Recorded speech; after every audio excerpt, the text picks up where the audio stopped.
ভাঙড় আইএসএফ এর দখলে ছিল, আইএসএফ এর দখলেই থাকবে, এ থেকে কোনো বিরতি হবে না এবং আইএসএফ 2026 সালে ওখান থেকে জয়লাভ করবে। দুই দাপটি নেতার কথা আপনারা বলছেন, এই শওকত মোল্লাকে নটোরিয়াস ক্রিমিনাল বলে আখ্যা দিয়েছিলেন স্বয়ং থানার নেত্রী। আর একজনকে যার নাম করছেন আরাবুল, তিনি এই রিসেন্টলি জেল খেটে বাইরে বেরিয়েছে। এনাদের মধ্যে আমরা মনে করি না যে এনারা মানুষের উপকারে আসবে, বরঞ্চ আমি মিডিয়ার মাধ্যমে দেখছিলাম, সত্যতা যাচাই করিনি, যে তৃণমূলের কোন এক নেতা ভাঙড়ে আরাবুল বাহিনীকে ঠ্যাং পা ভেঙে দেবে বলেছে।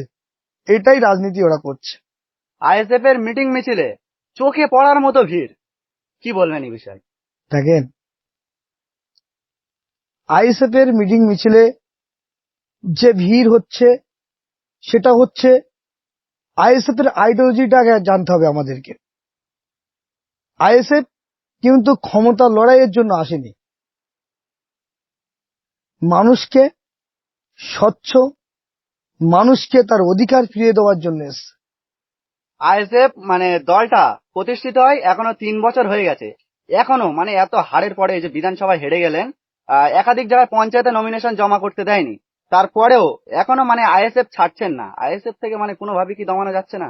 দেখেন, আমাদের ছেলেদেরকে কেস দিতে পারে, জেল দিতে পারে, জেল খাটাতে পারে, মিথ্যে কেস ঢুকিয়ে দিতে পারে, কিন্তু একটা কথা আমি স্পষ্টভাবে বলতে চাইছি যে আইএসএফ কে মন থেকে মুছে ফেলতে পারবে না। 2025-এ আর কোনো ভোট নেই, আবার 2026-এ বিধানসভা ভোট, সে ভোটের ময়দানে কি আইএসএফ কে বা আপনাদেরকে কি দেখা যাবে? অবশ্যই এটা 2026-এ বিধানসভা ভোটে আইএসএফ লড়বে, এটা অবশ্যই। সূত্র মারফত একটা খবর আসছে আপনাকে তৃণমূল থেকে বহুত অফার করা হচ্ছে, কোনোদিন কি তৃণমূলে বিক্রি হয়ে যাচ্ছেন?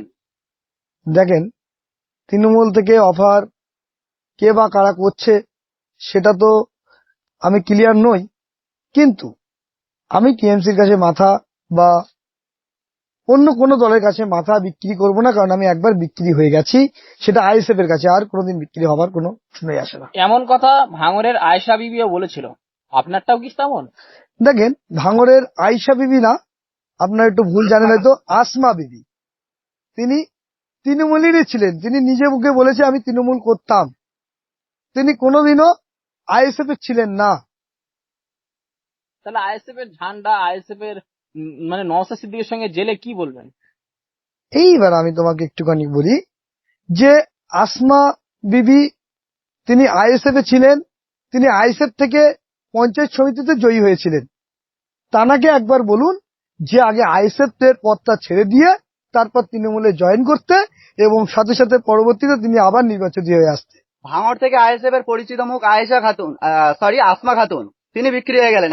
বর্তমানে মেরুদণ্ড সোজা রেখে লড়াই করছেন বসিরহাটে, অর্থাৎ সন্দেশখালীর বেতাজ বাদশার এলাকার আইএসএফ এর নেত্রী আয়েশা খাতুন, তিনি এখনো লড়াই করছেন মেরুদণ্ড সোজা রেখে আইএসএফ এর দিকে, কি বলবেন? দেখেন, আয়েশা বিবিকেও কিন্তু বিনা কেসে জেল খাটানো হয়েছিল। আমরা দেখেছিলাম ভানু প্রতাপের পোল্ট্রি ফার্মকে পোড়ানোকে কেন্দ্র করে তানাকে শবে বরাতের দিন, শবে মিরাজের দিন তানাকে অন্যায়ভাবে অ্যারেস্ট করা হয়েছিল। তার পরবর্তীতে তিনি জামিনও পেয়েছেন, এখনো তিনি তার মেরুদণ্ডটা সোজা রেখেছেন। ভাঙড়ে দুই দাপটে নেতা আরাবুল এবং শওকত মোল্লা, দুজনের মধ্যে তুমুল ঝগড়া ও মারপিট সৃষ্টি হচ্ছে, মুখোমুখি লড়াই। দেখেন, একটা কথা বলি, যে দুই দাপটি নেতার কথা আপনারা বলছেন, এই শওকত মোল্লাকে নটোরিয়াস ক্রিমিনাল বলে আখ্যা দিয়েছিলেন স্বয়ং থানার নেত্রী। আর একজনকে যার নাম করছেন আরাবুল, তিনি এই রিসেন্টলি জেল খেটে বাইরে বেরিয়েছে। এনাদের মধ্যে আমরা মনে করি না যে এনারা মানুষের উপকারে আসবে, বরঞ্চ আমি মিডিয়ার মাধ্যমে দেখছিলাম, সত্যতা যাচাই করিনি, যে তৃণমূলের কোন এক নেতা ভাঙড়ে আরাবুল বাহিনীকে ঠ্যাং পা ভেঙে দেবে বলেছে। এটাই রাজনীতি ওরা করছে। তবে বলি, ভাঙড় আইএসএফ এর দখলে ছিল, আইএসএফ এর দখলেই থাকবে, এ থেকে কোনো বিরতি হবে না এবং আইএসএফ 2026 সালে ওখান থেকে জয়লাভ করবে। ধন্যবাদ।